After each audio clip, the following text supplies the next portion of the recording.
It's spooky season, and I have a hot glue gun.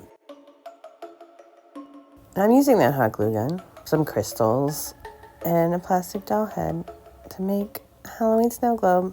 I used the crystals because I was just trying to think of things that wouldn't break down in water.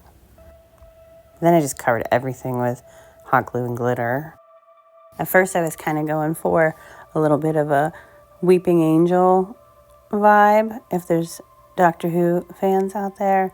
And then I thought maybe if it was staring at you, that would be better. But it was actually worse. It was too much.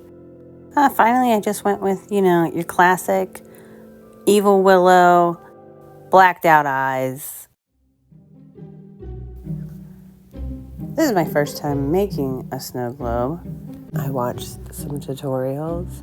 I made some mistakes. I put way too much glitter in and had to offload it into a sauerkraut jar. I didn't think about acrylic paint peeling off in water.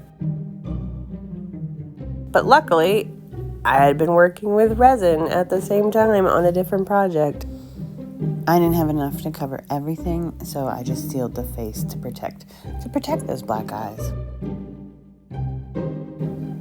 I really wasn't careful. I overfilled it, made a big mess, glitter and water everywhere. But overall, fun Halloween decoration. Probably cost $1 in new supplies, and I think it's actually kind of mesmerizing to watch.